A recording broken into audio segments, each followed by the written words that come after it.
Welcome back to the show, and Coach, you feel fortunate to get out of Northwestern State with a win, and we've talked about the schedule all year, and it doesn't do you any favors, again, having to go on the road.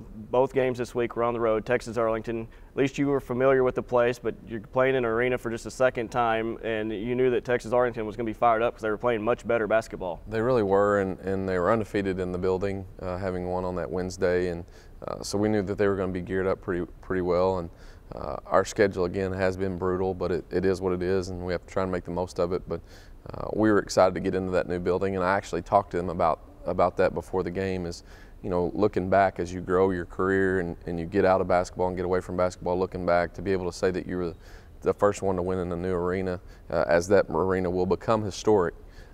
It was a great opportunity for us, and we needed to take full advantage of it. You're able to go on the road again for another opportunity to win. You knew what's on the line, trying to get another road win and keep the streak alive and really keep pace with McNeese State. And as we go to the highlights here, you see right off the bat, Megan Herbert gets off to a good start. This team took off to a 2-0 lead, and then for whatever reason, and part of the credit goes to Texas-Arlington without a doubt, things just started rolling for them. Well, they played with a lot of energy, and they were more physical than we were, and we didn't do a good job of adjusting to that. And I thought it was a pretty physical game, as you can see right here on the ball screen. They're trying to body up and go under and even switch sometimes, but it gave us a little bit of trouble early. You see Courtney figuring out a way to get a bucket down low, but it just stymied us a little bit, and we weren't nearly aggressive enough.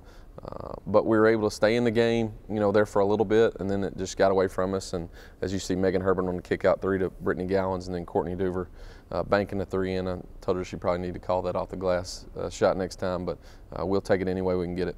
Well, you found yourself down 30-14, and as we've been all year, we've been a second-half team, but the way this second half started off, it kind of went south when we came out of the locker room. It kind of, the script kind of flipped on us a little bit. Yeah, we just weren't very good. I mean, it's that simple, and it was going to be a long night for us. And there are a lot of teams across the country that would have folded up tent and called it a day and just said, hey, it wasn't our day. But this team's not like that. It wasn't like that. And a huge change, as you'll see Chantel Moss setting the screen there, is when we subbed Chantel Moss in the game, and she probably had the most important 7 minutes of her career and certainly of the game that day that probably saved us. Well, you mentioned when this comeback starts, you had 3 bench players on the floor. I think Weston Taylor, Chantel Moss, and either Charlotte Barris or Brittany Gowans were on the floor.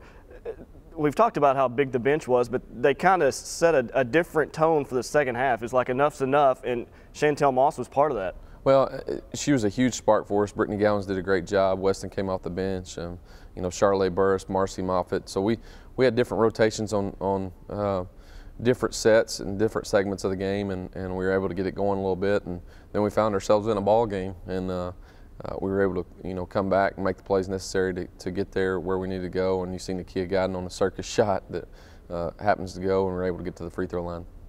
Shots started falling in the second half as you see Megan Herbert go to work in that right corner, and I believe she hits 3 from out there in this final push to get the lead and finally get the win.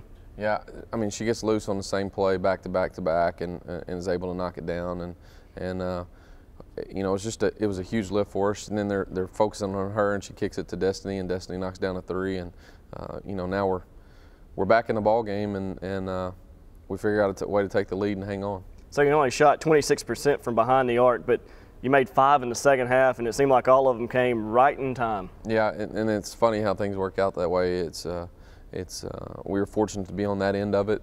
We didn't play well all day, but you see Brittany Gowans, and it's funny. She's the kid from Dallas that she makes the basket that puts us ahead, where we take the lead, and she was the one that I was talking to before the game about you know, coming back to this building and being able to share that with family members as you get older, and they all kind of chuckled before the game. So it's funny how that game worked out. And well, you mentioned the family members, and what usually doesn't happen when you go on the road, you don't have a very vocal crowd behind you, but it was fun to see not only her family members, but a lot of families and former Sugar Bears and just different people there supporting the Sugar Bears. It was a good road contingent, and I know that maybe they were able to play into that a little bit in the second half. I think that they helped us get through the game, and especially when we got momentum kind of going our way, it just kind of snowballed on Texas-Arlington, and we're certainly glad to have people wearing purple no matter where we go.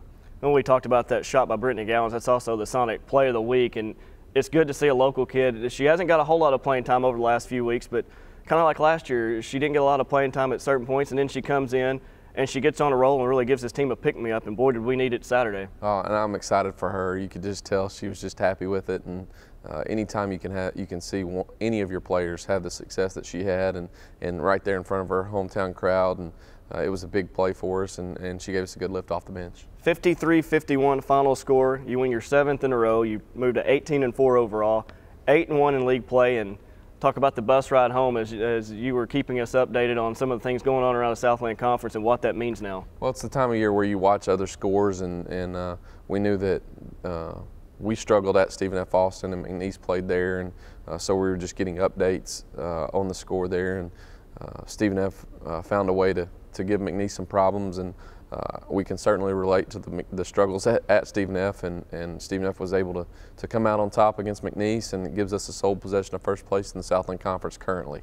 I know there's 7 games to go, but looking back over your 4 years and finding yourself in sole place of the Southland Conference with that little time left and where this program has come, it still feels good, even though there's still a lot of work to be done to at least be in this position. It does right now, but you can't get caught up in that. You know, you have to continue to work, and there's a lot of ball to be played. There's 7 regular season games, and we're just trying to focus on one game at a time, and if we take care of our business, then we'll be fine. But we've got landmines, as we were talking about yesterday as a staff, throughout our schedule remaining, and so we're just going to try and focus on Texas State. So the grind returns this week, but the Sugar Bears got off to a 2-0 start last week won 7 in a row. They found themselves at the top of the Southland Conference, and we'll take a look ahead to this week when we return right after this. You know, we just try to, I guess, check out most of their most recent games and just breaking down film and, you know, kind of getting a feel for exactly what they do offensively, defensively, and just, you know, prepare our girls for that, and then, you know, with our own game plan each game. You know, who's guarding who, whatever position that it may be, you know, who's the most athletic or who's the shooter, and all the little things so that they'll know, you know, when they're defending them exactly, you know, what that person does, whether if that person is left-handed or right-handed, or, you know, if that person is shooting over 50% field goal percentage, you need to know, you know, how to defend that and how to be ready and prepared to play good defense. It's important to break down the plays, see what kind of defense they're going to play, see what kind of energy they're going to bring. And just for instance, we play Texas State tomorrow. They're a good team, so it's important for us to watch their set plays that they're going to run against our man and against our zone, and hopefully it'll prepare us. It usually helps a lot. We get to see more of what they do and how they interact with each other, and it helps us know what we need to do when they do certain things, where we need to be, and how we need to help each other out. I sit there, I watch what's going on, and I see, for Megan for instance, I watch how other posts are guarding her, because sometimes she can't necessarily shoot over players. So if she's fading away or whatever, I tell her to go into them and help her get fouled, or I tell her how they're guarding her. And for the guards, I'm just trying to tell them, you know, if they're not guarding you, shoot the ball, and if they are guarding you, take it to them, make them foul you. And I just try and help them do their own thing. It's definitely helpful, because I remember back on, you know, my freshman year, we didn't have this room was it was empty. We couldn't even come in here, like that door was closed off. So it's a big help for us just to be able to come in here and break down film and watch it together as a team. It's really good, because before we were using our locker room and it was kind of crowded. We didn't even have chairs to sit in. We just kind of sat around in the little room, and I don't even remember. I guess we had a projection, but I think it was on the wall or whatever. We didn't have anything this nice. It's really nice to just come in here and have all this equipment.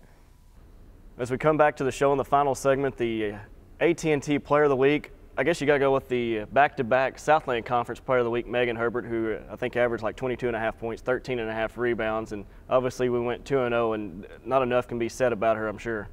Absolutely, but you know, it can go to different players. Courtney Duver had a great week, and you know, some other players stepped up for us. Brittany Gallen stepped up huge against Arlington, and so you know, it can go to different players. But Megan is kind of the staple, and she set the tone, set the bar for not only our program but programs across the country in her performance. So we mentioned earlier the NCAA Division I active leader in double doubles, and she's getting national recognition for that now, being just basically 5'11". It's good to see that recognition come to your program and to see somebody that deserves it and works hard at it. Well, I'm really happy for her, but I think that as our team is successful, the success will continue to come to the individuals, and nobody recognizes that better than Meg, and she's probably not even aware of all the accolades that she's getting, because she's just focused on the next opponent, which is Texas State. The Log Cabin Democrat Stat of the Week, we're going to go off the board a little bit. Chantel Moss, 7 minutes in the win against UT-Arlington, but really her 7 minutes when she was in there, that was when the tide started to turn and things started kind of coming around, when the Sugar Bears kind of picked themselves off the mat and started believing they really had a chance to win the game. Well, she kind of changed the momentum of the game because she wasn't afraid to bang with them a little bit, and she wasn't as easily pushed around as our other pros were to start the game, and she kind of changed the tide with her physicality. She had 3 rebounds. She even had 3 fouls and 2 offensive, moving illegal picks. But I had no problem with that. Never said a word to her about it because I just liked how hard she was playing, how focused she was playing, and it really changed how our outcome, our approach to the finish of the game. Well, you mentioned the 3 rebounds. At the point when she came in, we were getting heavily out-rebounded, and she kind of changed some of that, got a couple of rebounds. She missed a shot, but it led straight to another offensive rebound, put back by Megan Herbert, and you could see the tide turning. You mentioned the 2 illegal picks, and one I don't know if you could call like an attitude changer when unintentionally, obviously, she hurt their point guard, but you can kind of see that the physicality, we were about to start banging on them a little bit and change the way the game was being played. Well, it's anybody on any given night, and they all know that. Sometimes that's hard to accept, but Chantel, she gave us a huge lift. Basically, I feel like she saved us versus Arlington, and it was just her time to shine, and she did a great job for us, and I was happy for her. So we got the 2 wins on the road last week, and we get to come back and play at a place we haven't been familiar with over the last few weeks, and that's right here in the Fair Center at home against Texas State, the Western Division leaders, on Wednesday night at 7 o'clock, and they feature the conference's top scorer in Diamond Ford, so obviously another tough task ahead on Wednesday. Well, and they run a different scheme because they also have a new head coach. They feature a new head coach, and she's familiar with our program, having come from Arkansas, and so they'll be geared up, and she'll have them ready to play, and we have to do a good job of protecting home court as we've done this year. So we're something like 12-0 at home, but they'll be a tough opponent. And they have a good inside-outside combination, and they really crash the offensive glass. So it'll be a tough test for us, and we have to bow our necks. And we've gone back to work yesterday, and we'll again today as we prepare tomorrow for Texas State. Obviously, you want to protect the home floor. Now you got a little bit more to play for now that you have a 1-game lead in the conference. That you don't want to let that one slip, especially here on the home floor. Yeah, we're trying not to focus on that too much, just trying to take care of business 1 game at a time. And if we do that, hopefully the cards will align and the stars will align the way that they need to. Obviously, you play here Wednesday night, and then Saturday you'd make the long road trip down to Lake Charles, Louisiana for the rematch with the Cowgirls and McNeese State. Yeah, and they're off again this week in preparation for us. They played last time we played. They played on Monday and didn't have to play until here on Saturday, and this is their off week, so they're prepping for us all week, and I'm sure that they'll be geared up and ready to go because they have a conference championship on the line. But again, we've got to take care of Texas State, or none of that matters. So it kind of it's meaningless. I mean, it's not meaningless necessarily, but you let one slip here against Wednesday, and it loses some of its luster, and all of a sudden you're playing for a whole different reason then. You're exactly right, and so we have to just focus on Diamond Ford and Texas State and their program, and protecting the Fair Center, and that's one of the things that we wanted to do from the start, and we've done a good job so far, so hopefully we can keep it up. So 7 o'clock here Wednesday night, right behind me on the floor here at Fair Center. Sugar Bears try to remain perfect at home, and then Saturday afternoon at 1 o'clock at Lake Charles, Louisiana against the Cowgirls and McNeese State, and that game can be heard live on the Bear 91.3. So we wrap up this week's show. Head coach Matt Dingle, we got 2 games, and hopefully they'll go our way. I really hope so, and in order to get both of them, you got to get the first one. So I hope everybody can come on out for a game on Wednesday night versus Texas State. Well, that's this week's edition of the Central Arkansas Sugar Bear Basketball Report. Please tune in next week. So long for now.